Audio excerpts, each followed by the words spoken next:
নেপালে আমাদের ভ্রমণের প্রথম স্থান ছিল দরবার স্কোয়ার। একসময় এটিই ছিল নেপালের রাজাদের রাজপ্রাসাদ। শত শত বছর আগে এখান থেকেই রাজারা দেশ শাসন করতেন। চারপাশে যে মন্দির, প্রাসাদ আর কাঠের অসাধারণ কারুকাজ দেখা যায়, তার ইতিহাস কয়েকশো বছর পুরনো।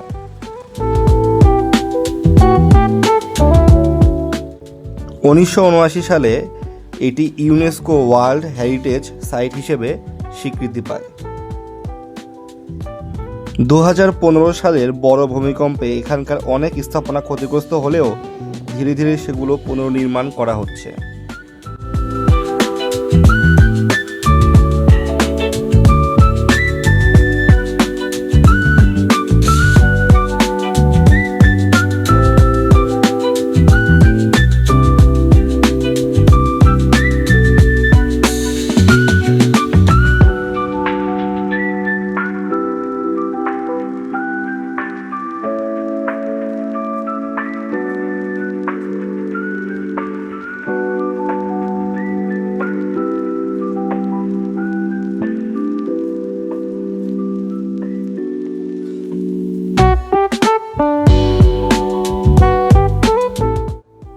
এখানে স্ট্রিট মার্কেটে ঐতিহ্যবাহী অনেক কিছু দেখতে পাবেন।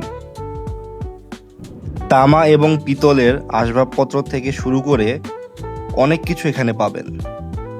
নেপালের প্রত্যেকটি কারুকাজই অত্যন্ত আকর্ষণীয়।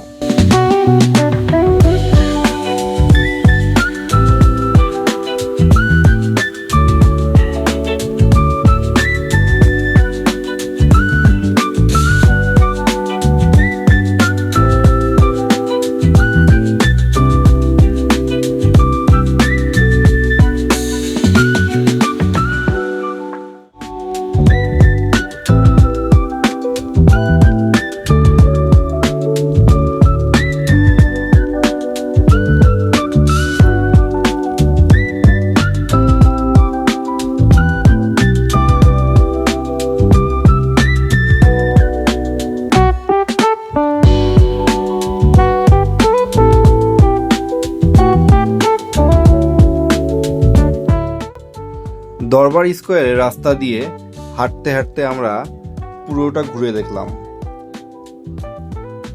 এন্ট্রি পয়েন্ট দিয়ে ঢোকার পরেই সমস্ত বিল্ডিং, এবং বিল্ডিংয়ের শেষের দিকে সব মন্দির, এবং তারপরে একটি লোকাল মার্কেট। পেছনের দিকের মন্দিরগুলোর সংস্কার কাজ চলছে। দেশ বিদেশ থেকে প্রতিনিয়ত অসংখ্য পর্যটক এখানে আসে এই স্থাপনাগুলো দেখার জন্য।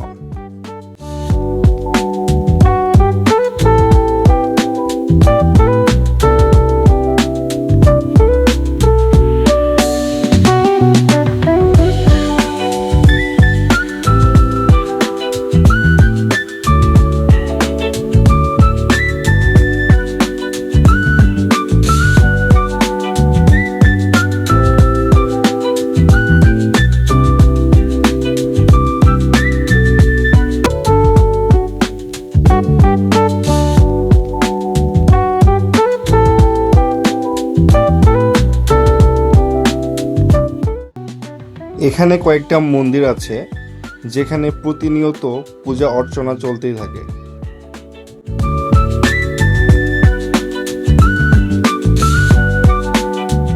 পিছনের দিকে একটি লোকাল মার্কেট থেকে শুরু করে অসংখ্য দোকানপাট রয়েছে। এসব দেখতে দেখতেই আমাদের দরবার স্কোয়ারের ভ্রমণ শেষ হলো। দেখা হবে আগামী পর্বে। সাথে থাকুন। ধন্যবাদ সবাইকে।